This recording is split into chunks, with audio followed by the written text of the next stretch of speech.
Hey, Omega. Yes, Gunnar. So, has your parents ever gone through a midlife crisis? I don't know. I don't believe they have. Well, do you know of anyone that has? Because I know of someone that's having one right now. Well, there was my Uncle Bobby, who set out to be the world's greatest jet ski champion. Well, humor aside, let's get started with the show.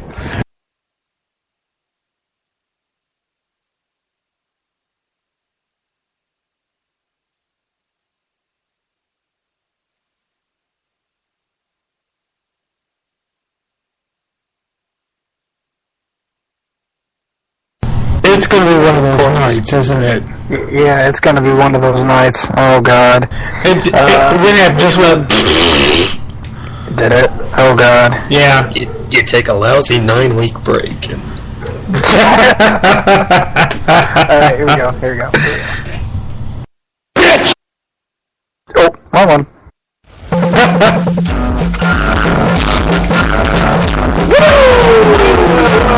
Last no time for joking around. Just quiet down your shadow. Be my friend. You guys.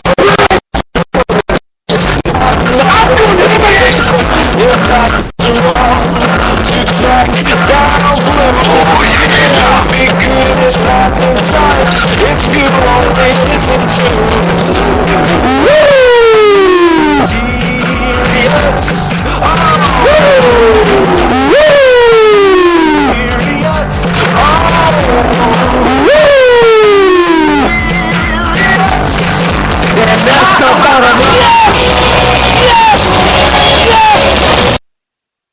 Hey everybody, and welcome to We'll Get Serious. My name is Gunnar, that is Omega BR. Speaking of Uncle Bobby, he went to buy a Sea-Doo and somebody sold him an inflatable Scooby.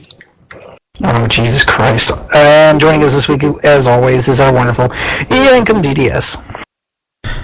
So, I think we could just end on that note. We could just end the whole show forever after that joke. Which one? Your live birth?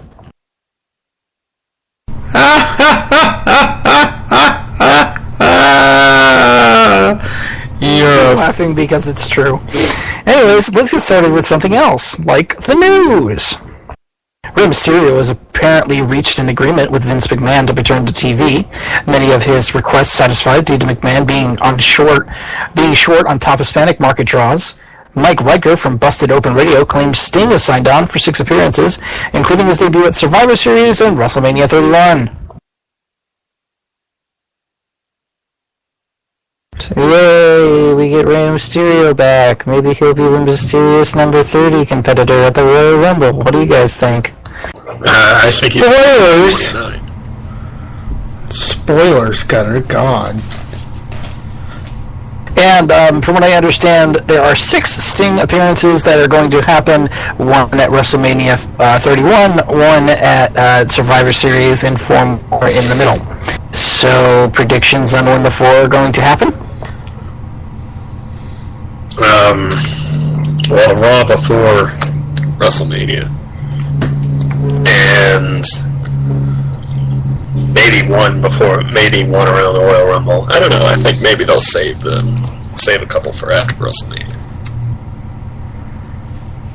I think it'll be the Raw after WrestleMania, the Raw before WrestleMania, WrestleMania itself, and the Royal Rumble. That's what makes most sense to me.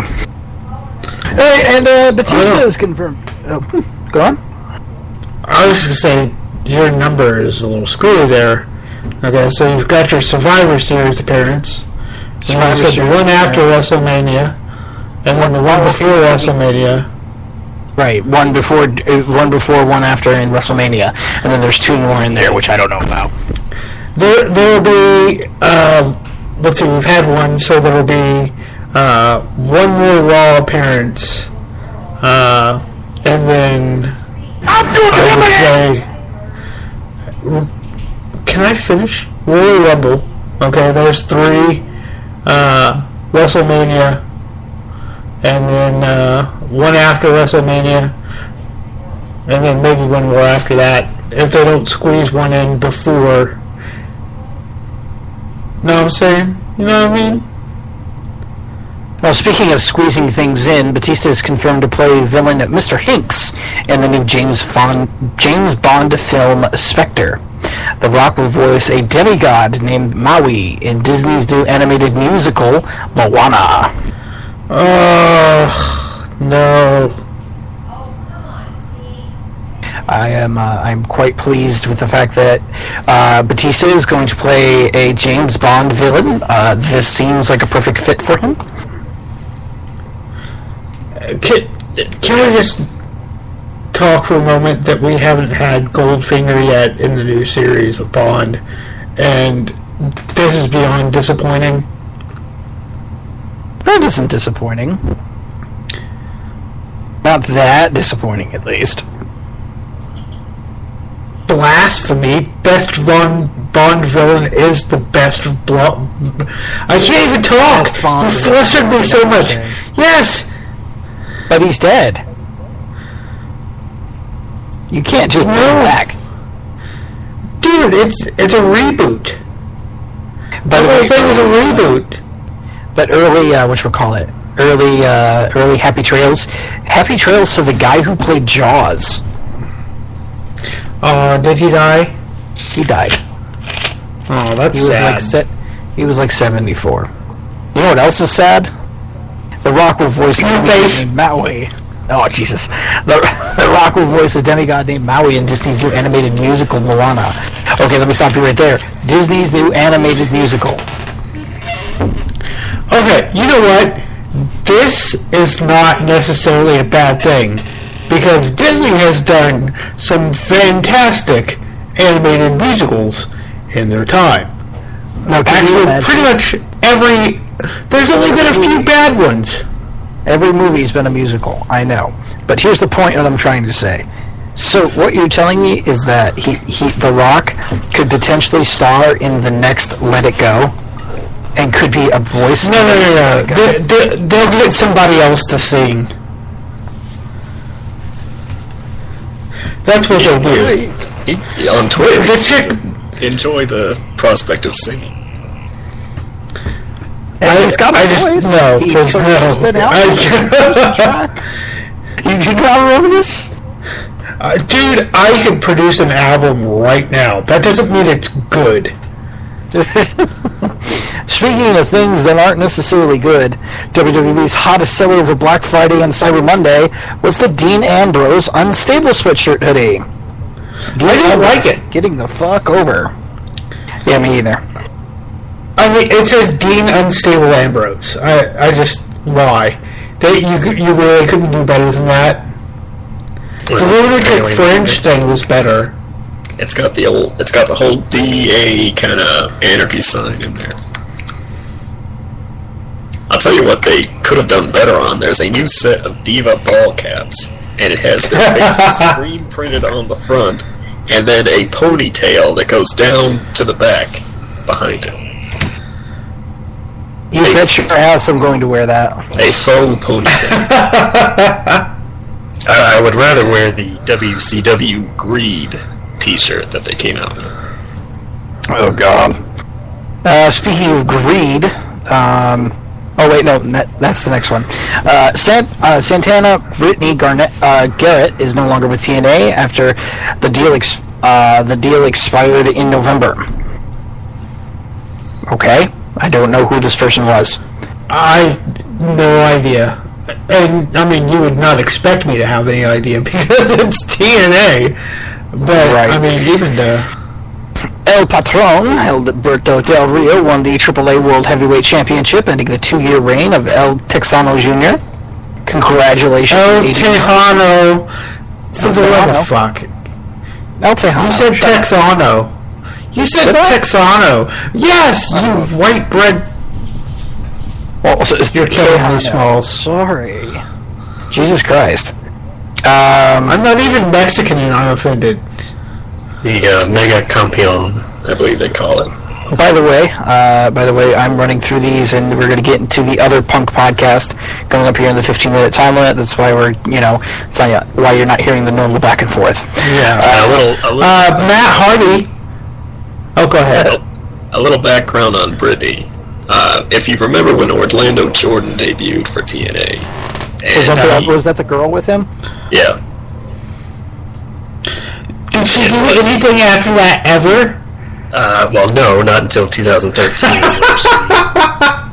when she debuted on Impact and kind of took the role as the auxiliary face knockout. No. So Matt Hardy and Rebby Sky are expecting their first bunch of their first child.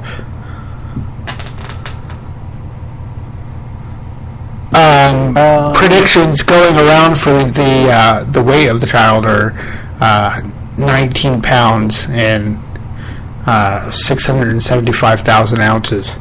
I'm going to say lighter than a championship. Whatchamacallit? I'm going to say that whatever they're going to name the kid, it's going to be Grape.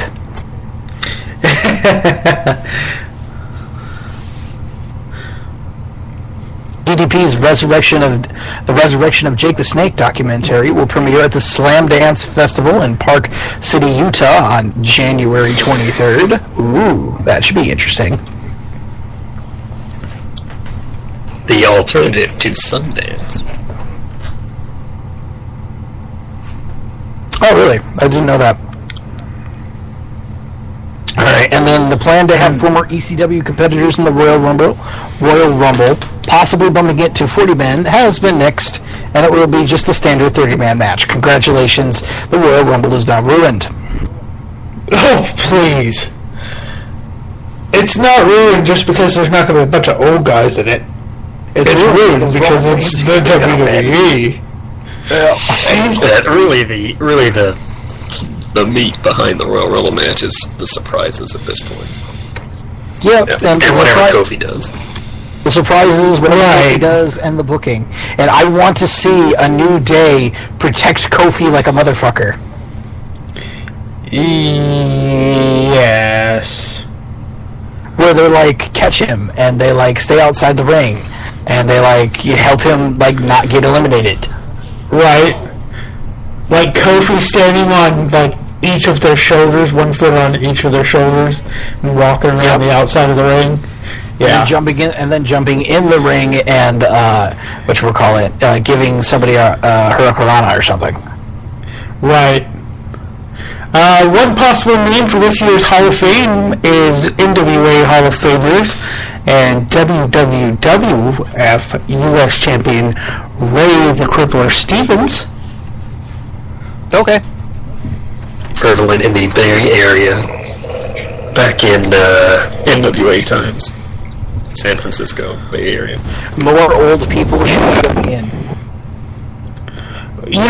At some point we're going to have to invent another segment where we just try and stump Omega BR with obscure, random wrestling things. Probably. But before we can get into that, I think it's time for the 15-minute time limit.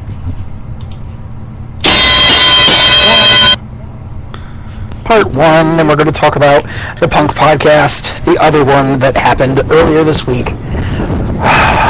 So, I'm going to run through this, and I'm going to, we'll respond as we go through. So, CM Punk appeared live at the UFC 181 to announce he has signed a multi-fight deal with the promotion, looking at being a middleweight or a welterweight, saying, "This is my new career, 100%. Dana White acknowledges that he is not Brock Lesnar type and will face someone with a similar record, which is 0-0, which means a 2-fight or less competitor. So, Punk's new career is MMA.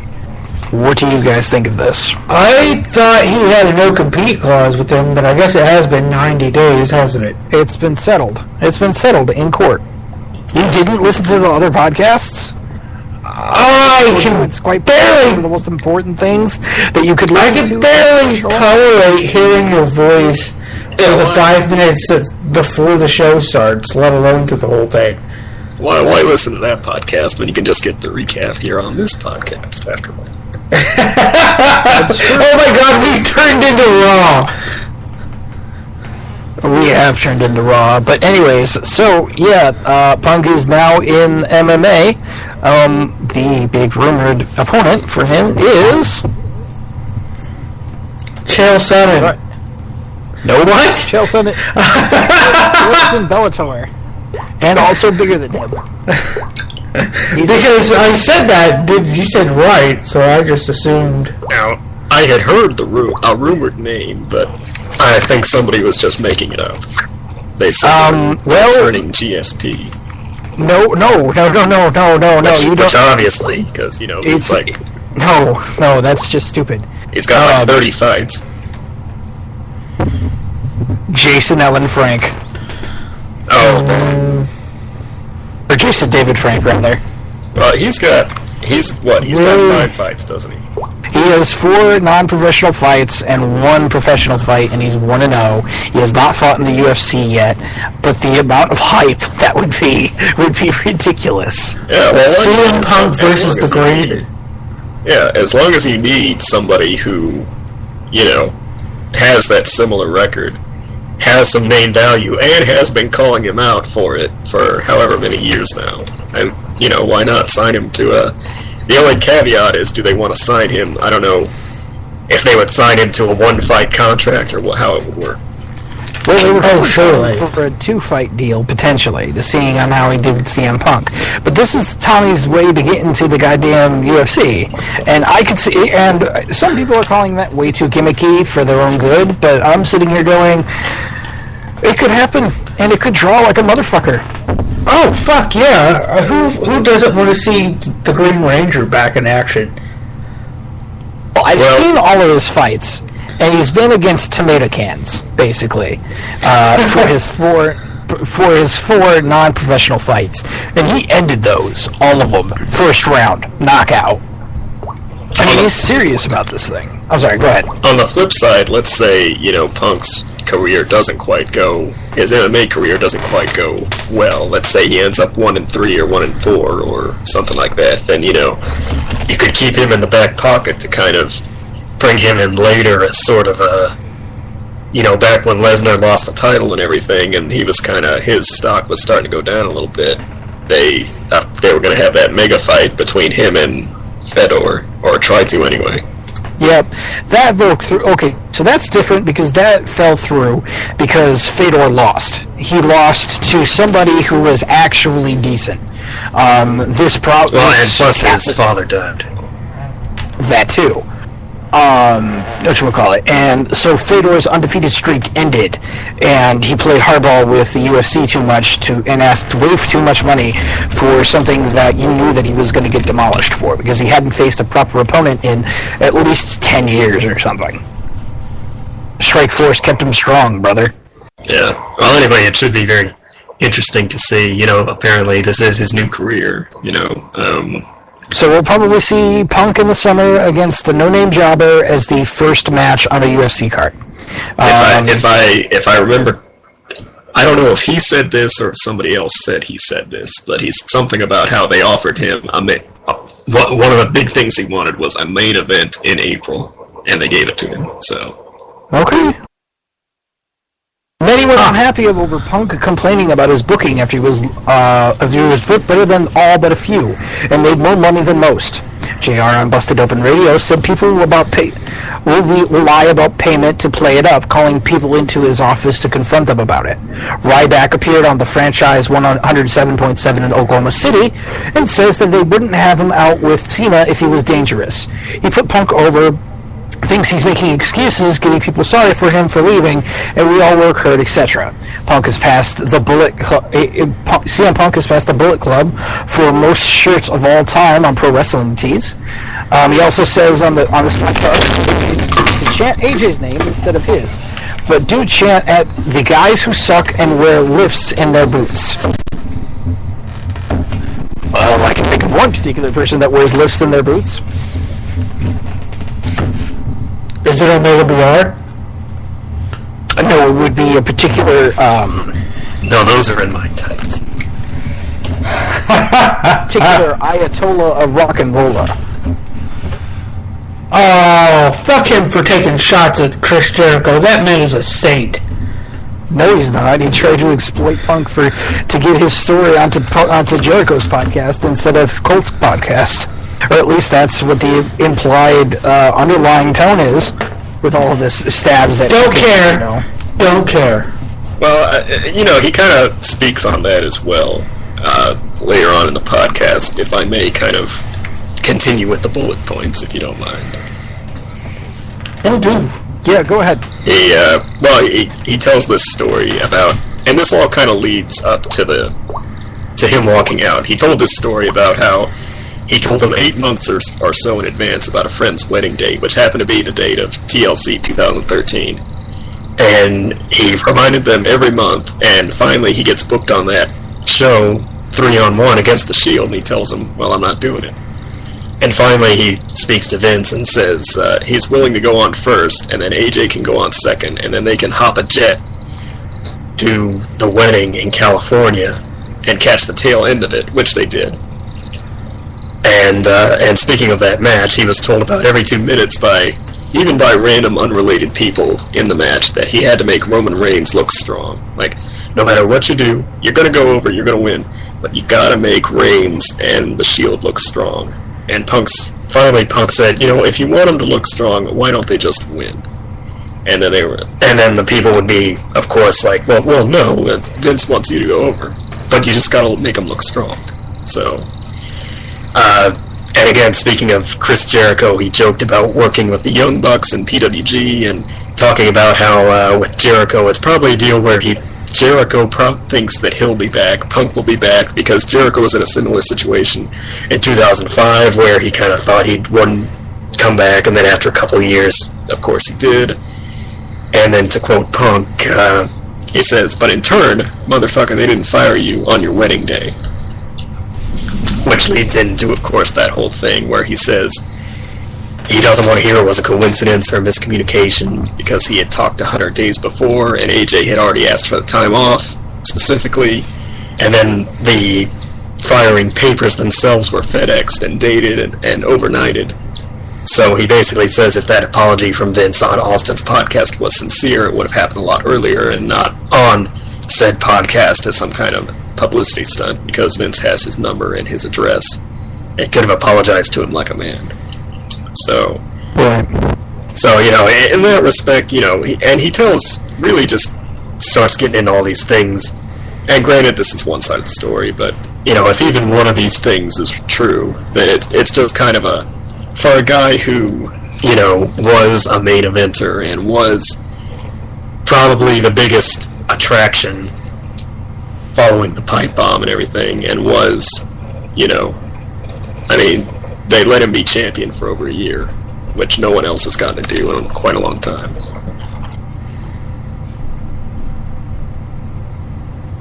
It's kind of strange to see. Yeah, it's kind of strange to see the positives and the negatives in this. I think he really just burnt out, and he was burnt out in 2011, and he should have left then. And obviously he was hot. Obviously his angle, reinvigorated the WWE at that particular avenue, since it was so fucking stale.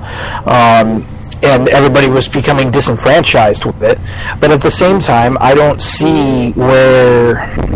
I see where he has his point, but he's basically saying... How could I put this? I've done my time, I did my job, you're pushing me like a main eventer, so why aren't you treating me like one? Yeah. I kind of made a comparison on the board to Mick Foley, a guy nobody can deny was a main eventer, a top star, and yet throughout the year, until recently, they seem more willing recently, but throughout the years they really didn't treat him like he was that guy. When you think of the Attitude Era, you would think Mankind, but they would kind of not include him in that group of people along with Austin, Rock, Undertaker, Triple H, DX, that kind of thing. And so, if you want to take it as in Punk was a main eventer, but sort of begrudgingly, then if so was Punk, then you can see why, despite being such a hot property, he basically had to fight them tooth and nail for every little kind of thing. I mean, here's some other things here he talked about. He said, Wizard World wanted to pay him $20,000 for a 4-hour autograph session, and they wouldn't let him do it. Or it's not that they wouldn't let him do it, but they said they need him on the Mexican tour instead. And for 4 nights of bumping instead of 4 hours of sitting there, he got $5,000, And he went right to the office and complained about it. And basically he says, anybody who thinks that's a lot of money and would love to make $5,000 working for Vince McMahon, well, go do it, because that's exactly the kind of guy he wants.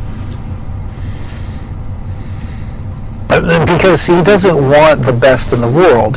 He wants the kind of person that would work for the cheapest amount of money, who desperately wants to be there. And all of those reports that we keep hearing about the kind of people... you remember a little while back where they were talking about Chris Hero and all of that nonsense, where it was like, we're going to not, bring in big indie stars who can, make their own business outside of the WWE. Oh, yeah. Because, of all that crap. That's exactly what he's talking about. You need the people who are desperate to make a name for themselves, so that when they are finally released back into the wild after their, 1 to 10 year tenure, they can go make another $1,000 a night every night until they're, until they can't move anymore. Yeah, I think that's part of the reason Cena has been such the juggernaut that he is, because despite literally carrying the company on his shoulders, he is effectively a company man who knows to, who kind of owes his everything to them and treats them thus. Yeah. One other thing I want to mention is that he says he had meetings with the head of Slim Jim to become the new face of the brand. Not since Randy Savage was it something like this, and he was completely excited for that, and instead WWE intercepted and told Slim Jim, no, you want Mysterio, Big Show, and Eve Torres for a commercial instead. See that? Man, that's retarded. On a couple, yeah, exactly. That annoys me. A, because they accepted, and B, because why would you not want a WWE? Do you not hear that? Well, who's ringing? Time's up. 50 minutes. I was ignoring. Yeah. Yeah, but why That's would you want, time's up.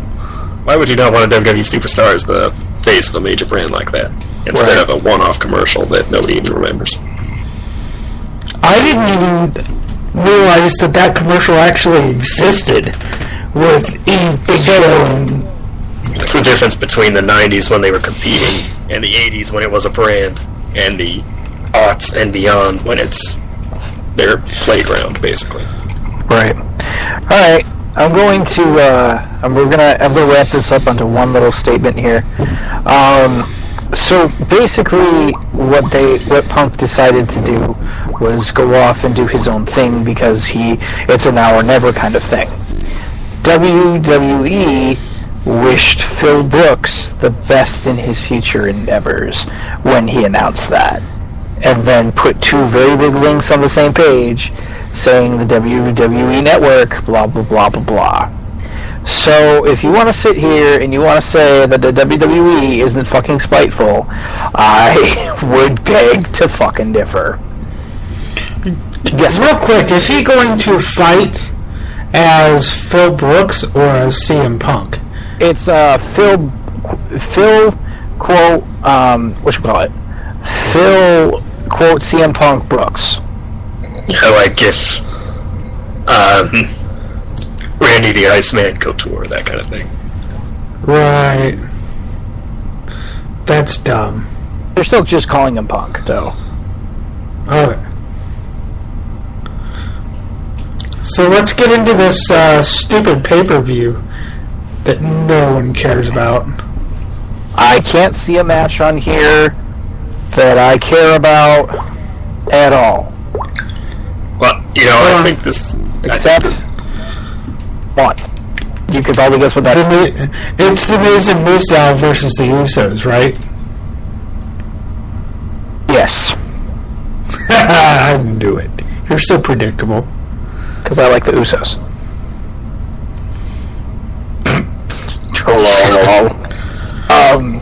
I think this is one of those shows maybe that where it looks very unimpressive on paper, but it has the potential for people to kind of bust out some decent performances. Maybe it's one of those situations where your expectations are so low that the potential for you to be impressed is heightened. It's like when you go and you get some food, like Indian food. Indian food does not look good, so you have low expectations, and then you eat it, and you're like, this is delicious. It's kind of like when you go to McDonald's and you get a Big Mac, and you're like, wow, this does not look good. And then you eat the Big Mac, and you're like, wow, that was not good. But, I did get a pretty good parking spot. Anyway, it's Golden Stardust versus the New Day of Kofi Kingston and Big E in the pre-show.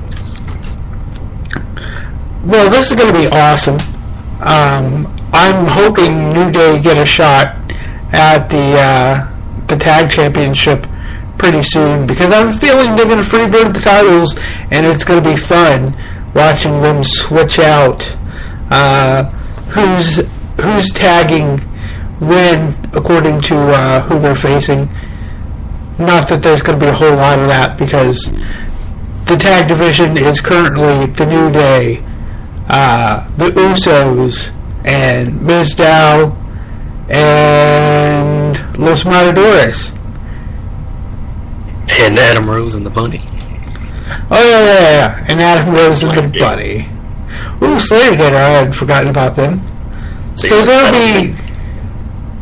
I don't think Xavier has been in... Remember last time or their debut on SmackDown, when they kind of did that rock, paper, scissors, or maybe it's on Raw.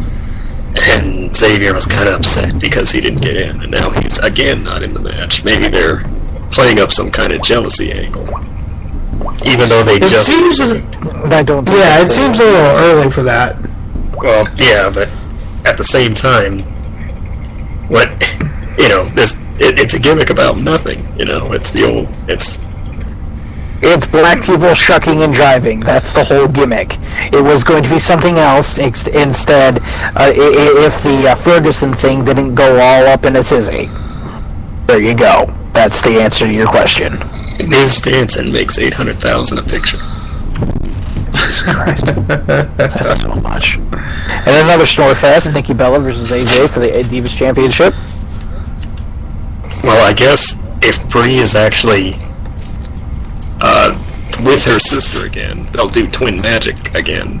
Otherwise, maybe this was all a misdirection to get to cost Nikki the title or something. I don't know. Well, hopefully it will, and hopefully it'll be a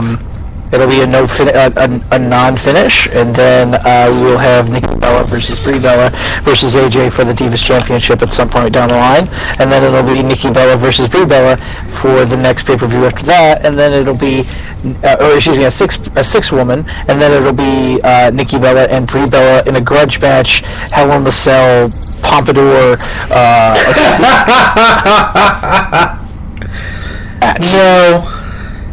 No. Look, here's what's got to happen. It's got to be a bra and panties scaffold match. Where they hang each other with their bra and panties and never get spoken about again? Well, duh. Is there any other way to do a bra and panties scaffold match? Well, you could watch one. You watch one when you watch Rusev against Jack Swagger for the U.S. Championship. Poor Jack. And Rusev retains. Got to keep it strong. Yeah, it's not time to end that streak no matter what. It doesn't matter who the end game is. It's not time to break that yet. Oh, hell no. The Miz versus Damien Mizdow versus the Usos for the Tag Team Championship. So I missed Raw this week. Did Mizdow win over Miz the way that I said? So here's what happened. I believe they did win an award. No, they were presenters, I believe. And the crowd was booing The Miz and cheering Mizdow. Well, Mizdow won, I think, funniest or OMG moment, or no, not OMG, like LOL moment or something like that. Yeah. And then he, Miz accepted the award, obviously. Right. I think there should be a cage match, and I'm looking forward to the day when Miz is in a cage match, and Damien is climbing the cage on the outside. Wrong direction. Can you imagine that match where it finally breaks down and they have to face each other, and Mizdow just keeps copying Miz's moves through the whole match? It's like a fucking mirror. Oh my god, that's going to be terrible. It's going to be so fantastic. Speaking of, it's going to be fucking terrible. Rowan and Big Show in a stairs match. Why? They've got me to successfully care about Rowan. I would like to congratulate them on that. And then they put him against the Big Show. And then they made it a stairs match. I don't even know what that means. I don't either. I'm not going to ask questions. And nobody knows what it means. It's regrettable as the Ryback and Kane in the chairs match. It's going to be almost as regrettable as the Kennel from Hell match. December to Dismember. I'm just saying. Why are you using a typewriter in the background, by the way? I have no idea what you're talking about. Anyway, Luke Harper versus Dolph Ziggler in a ladder match for the Intercontinental Championship. Incoming classic, ladies and gentlemen. Match of the night. You think they'll get it back to Dolph? No. No, I hope not, because the IC title is just, once you're stuck with that thing, you have no upward mobility at all anymore. And Harper is good. Can he have upward mobility without it, is what I'm asking. Yes. Oh, absolutely. He'll be booked as the number 2 to go into the Royal Rumble, and then we'll all pray Roman Reigns gets injured again. That's kind of a mean thing to say. I would never pray someone gets injured. I guess he could have. I don't know what it would be, is what I'm saying. I'm kind of thinking ahead to WrestleMania, as they do.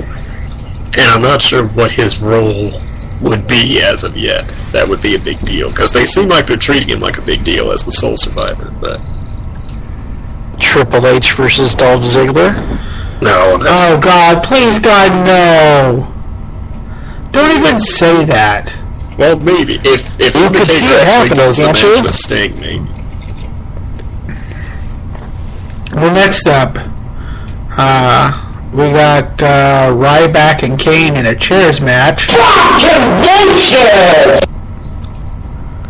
Just, Ryback eats about 20 chair shots because he opened his mouth and said that he likes to work or can work through getting hurt, and then he does a shell shock onto a chair. Can we just take 1 second to talk about how stupid a chairs match is? I mean, it's a fucking match with chairs. With chairs. I think they're always stupid except for the ladder and the tables match. Well, yeah, those make sense because you're changing the stipulations of how the match is won. With the tables match, they go through a table, they win. Over under on Mega Stairs debuting for the Big Show match, and the Magic. Oh fuck! How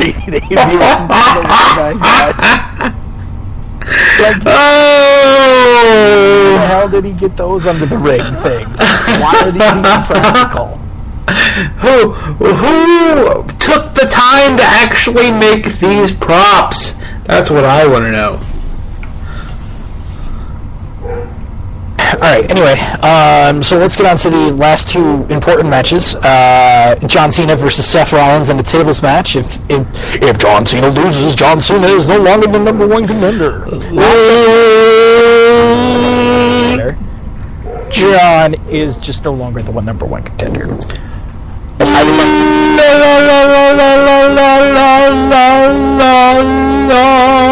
would like to see Seth Rollins Cena wins. Cena wins, but I'd like to see Rollins win on accident just to have them unbook themselves. You mean like that time that Ryback did that? Yes. Yeah, that was fantastic. It'll be an okay match. It'll be boring. I'm already tired of it. I already don't want to watch it. I'm already leaving. I'm falling asleep right now. Yeah. This is me doing that whole match. Yep. And so Dean Ambrose versus Bray Wyatt in the TLC match. I guess Dean wins, right? I mean, we've already seen this, right? I mean, it's a TLC match this time. Yeah, we've seen everything. I mean, hold on. Let's see here. We have... Let me unlock the phone. 4 minutes here. So, in this 4 minutes, I would like to propose that TLC is a stupid fucking gimmick match pay-per-view, and that they should just bring back Extreme Rules instead. Extreme Rules is still a thing.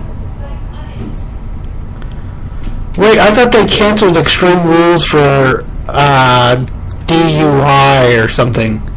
No? No, that's Elimination Chamber. Yeah. Oh, well... No, get rid of TLC. It's stupid. I would like to see the gimmick. I would like to see the gimmick pay-per-views go away. Yes, I agree with you. I'm fine with gimmick pay-per-views if they're good gimmicks. The Royal Rumble, that's a good gimmick pay-per-view. The Royal Rumble is fine. Extreme Rules is a fine gimmick pay-per-view, in my opinion. I think Elimination Chamber was a good gimmick pay-per-view when it was, split into the Raw and SmackDown, and you had your World Heavyweight Championship. Wait for June or October when they bring that back. I didn't mind it. Now, when they start doing stupid things like the winner of the Elimination Chamber gets to be number one contender, then I'm like, okay, this is retarded. But when it's actually for something that matters,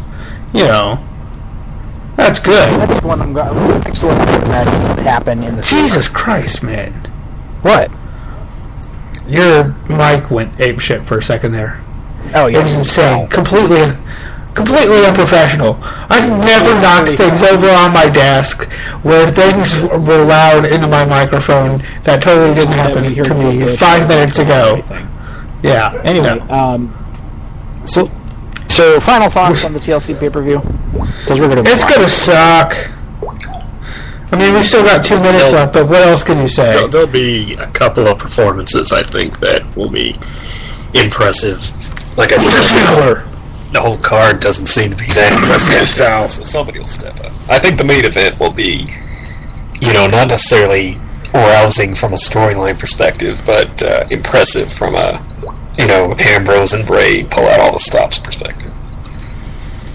Yep. I think that, to be honest, I think that those two are going to work really, really hard to make a great match. And Bray is capable of being the backup to a great match, and Dean is capable of being the star of a great match. But I'm telling you right now that Luke Harper Dolph Ziggler match is going to be tits. It's going to be like unexpected titty on a bright sunny day. Trust me. Alright, I'm hungry. Yeah, I can eat. I mean, there's still 55 seconds left, but at this point... It's still 55 seconds with, I don't know, Ultimate Warrior music. I'm just kidding. Let's move on. What's that gonna do when the largest arms of the world run wild on you?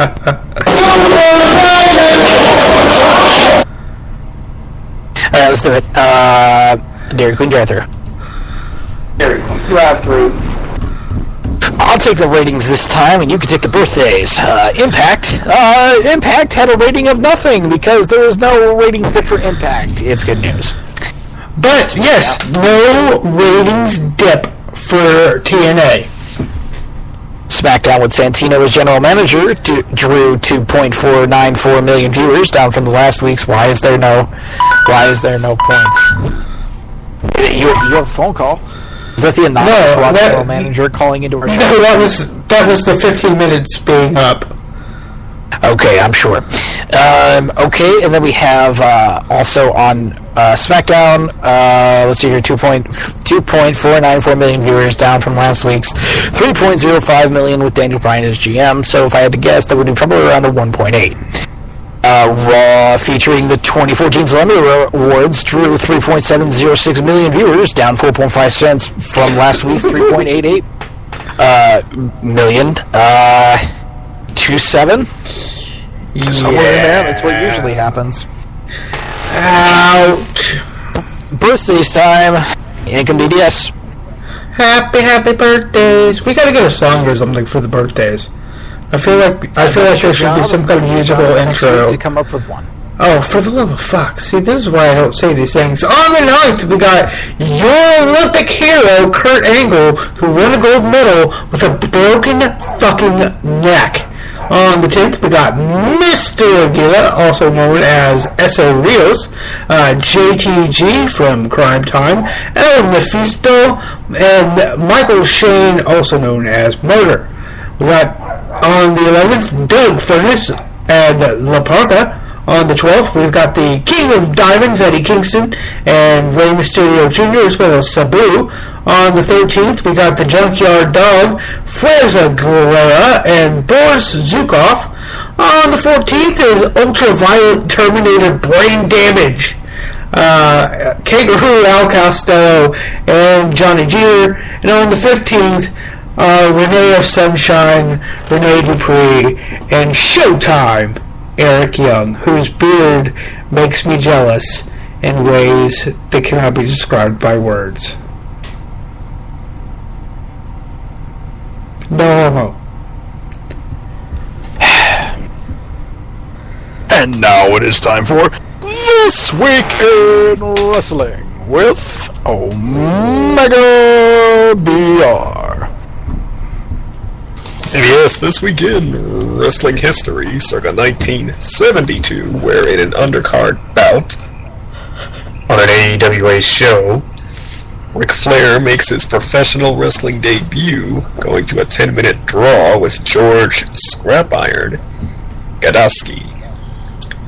Jump to 1981, where Junkyard Dog defeats the Great Kabuki in New Orleans, Louisiana for the Mid-South Louisiana heavyweight title, beginning his third reign with the belt. And in 2002, Sting defeats champion Lex Luger and Malice, who Sting pinned to win the match, in a three-way bout in Zurich, Switzerland, to win the World Wrestling All-Stars World Heavyweight title. And that was This Week in Wrestling History. Happy trails to Heath Slater, who has an active warrant in Atlanta after a female security guard alleges that he put her in a chokehold and tried to drag her into an elevator to his room over WrestleMania 27 weekend. Slater denies the charges, saying he was with his new fiancée the whole time, and WWE's lawyers are investigating. And also happy trails to the fearless cat wonder Teddy Hart, who is wanted by police in Strathcona County, Alberta, on sexual assault charges involving not one but two women. I'm not laughing at sexual assault charges. I'm laughing at the fact that I just now realized I think this is the first time Teddy Hart has turned up in Happy Trails. In a while. Yeah, he's been pretty quiet. Yeah. I mean, like, this guy should have, like, Sunny status and a Happy Trails, one would think, but he actually does a pretty good job of keeping low-key. Your job, you're keeping low-key. Yeah, he keeps him in the basement. That's creepy. Your job this week is to make theme songs for each segment. You're welcome. What should we watch this week in wrestling? Yankum. Oh, I didn't know you were talking to me because you didn't say my name. Oh, shit. No, you didn't. You did not. I will roll back tape. I cannot roll back tape. That is not a thing that we have. Shut up, man. I don't know. In honor of Seth Green being the guest host of Raw, and is he not just the most adorable little nebbish you've ever seen? The funniest thing was Raw, whatchamacallit, when Seth Rollins went up to go bully Seth Green, he kicked away the stand that Seth was standing on. I thought the funniest part was him saying, I think he called him little kid or something. Seth Green is like 40 years old by now. But anyway, in honor of Seth Green hosting Raw, there is a short from Robot Chicken about the WWF, and it has Seth doing his excellent, and by excellent I mean not very good, JR impression that is really funny. Go, it was wrestling. Wrestling Presidents is what it was. Wrestling history, something. Search it on YouTube. It's not hard to find. Alright, Omega BR, what you been watch? See if you can find the Tag Team Gauntlet match, Ring of Honor's Glory by Honor 2 from 2003 for the vacant ROH Tag Team titles. It was the Backseat Boys, it was the Carnage Crew, it was the Briscoes, it was two separate Special K teams in that match. Or just Special K matches in general. I always like that game.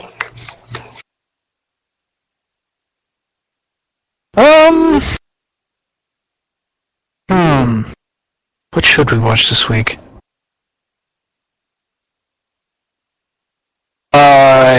You should watch from G1, this year's past G1 from NJPW, Nakamura and Kota Ibushi, because we're going to get that at Wrestle Kingdom 9 on the 4th, and that's going to be amazing!